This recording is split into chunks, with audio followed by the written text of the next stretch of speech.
All right, welcome back. You're listening to Truth Brigade on AmericanFreedomRadio.com.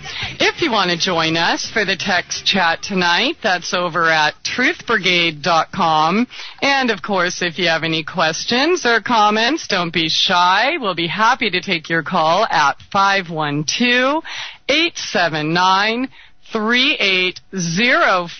Sex and Love with Tobias Lars, personal awakening coach, author of Listening to the Sun, and creator of Course of Awakening that you can find at courseofawakening.com. Thank you all so much for the feedback. We get to talk about this stuff again tonight. How you doing, Tobias?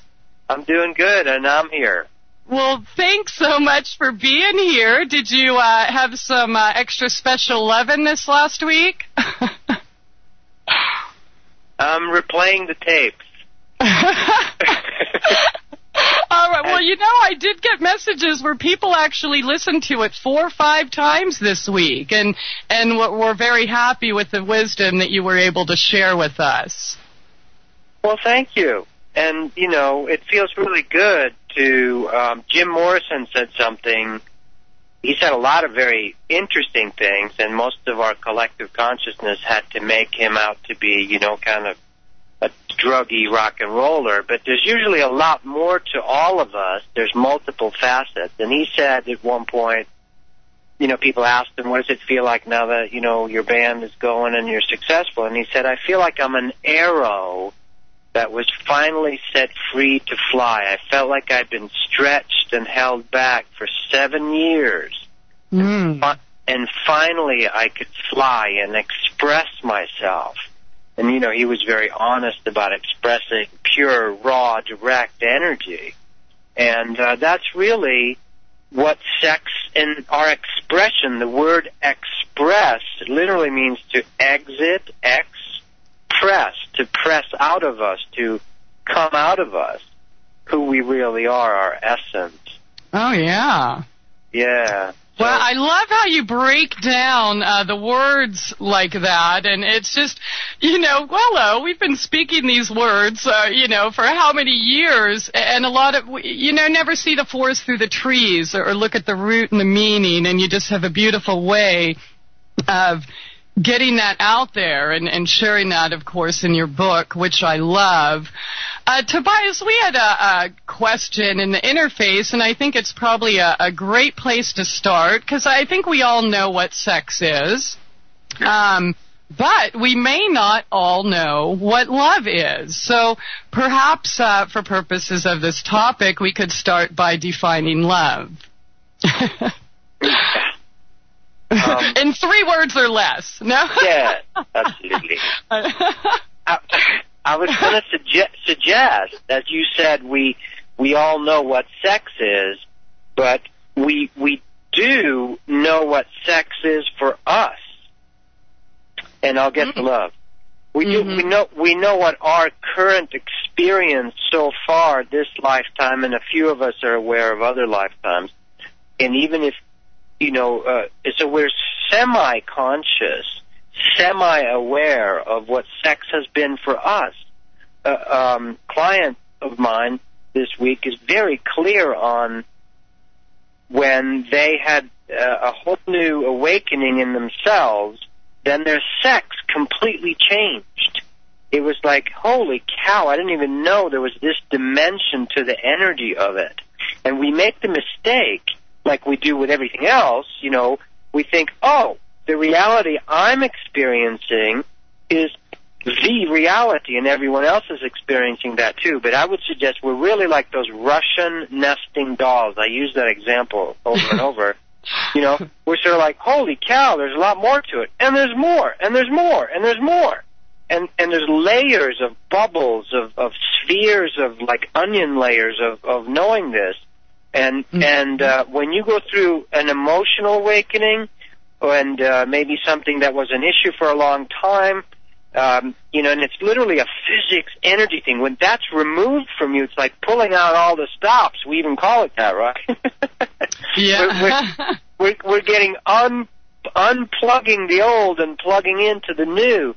So I've had men tell me, holy cow, I didn't know, I'm being direct here, my hips could move that way, and it was really, and the woman is like, and then you might have been married to somebody that said, well, he was never that way with me, and so we're not just this one stuck personality, and it's sort of like who we connect with, and when we've changed, then our whole world changes, including our sexuality.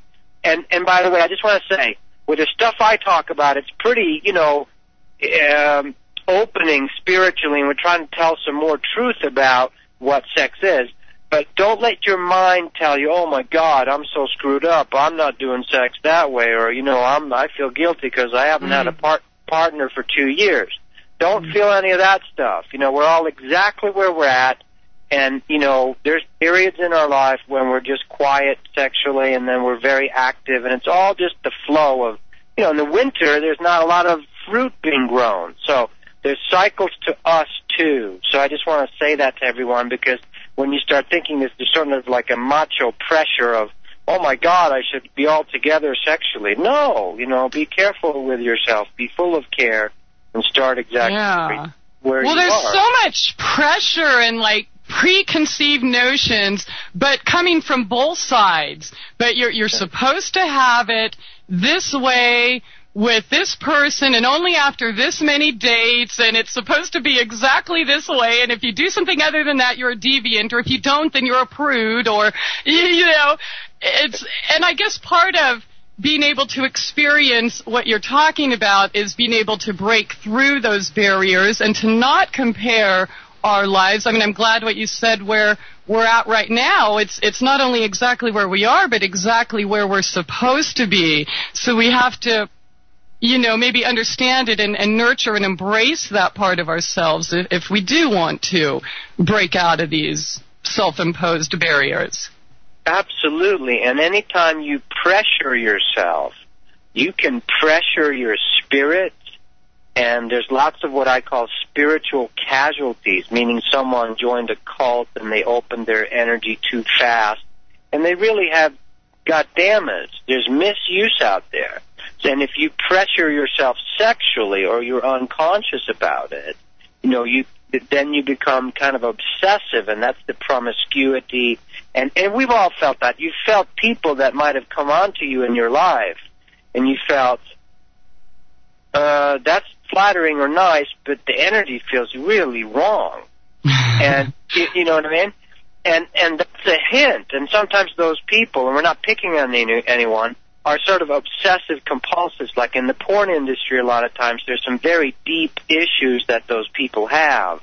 And they're kind of, people that have been abused will tend to be, and there's no hard and fast rules, but if you, and who hasn't been here on Earth? Let's not kid ourselves. We've all been abused, right? Exactly. Exactly. And so sometimes that acts out, and sometimes it holds itself in. Yes, sometimes the people that are overly sort of sexualized, they're acting it out, but they're not reaching healing, becoming whole with it. So it's all individual. And here's something beautiful. The Pleadians, now I'm going rapidly from sex to aliens. You like that? Hey, it's Truth Brigade. The Pleadians, which are real humans, they're humans like us. And they're our future, and they've been on Earth. Earth, as we've talked about, is a mixing place. It is a mixing pot, melting pot of many races from our galaxy. And the Pleadians is a star system, the Seven Sisters. The Subaru logo, by the way, on Subaru cars, I have fun with it. I have a tongue-in-cheek song where I sing about Subarus, called Subaru. If you look it up on YouTube, it's the Subaru Green song or something. But Subaru means the Pleiades. It means that in Japanese. And if you look at their logo, they have 6 stars. They forgot one of them. There's 7 sisters. They're mentioned in the Bible. Well, anyway, in the Pleiades, it's a very advanced civilization. Imagine John Lennon's song. Imagine there's no heaven. There's no need for possessions. There's no laws needed. That's what Pleiades is like. We would say that, wow, that's like heaven. Yes, but they still have some issues. The one thing they were helping someone with, there's some people that get direct messages from them. Billy Meyer, this farmer in Switzerland, now it turned weird and cultish like it all does. But one of the things the Pleadians suggested was as far as sexuality.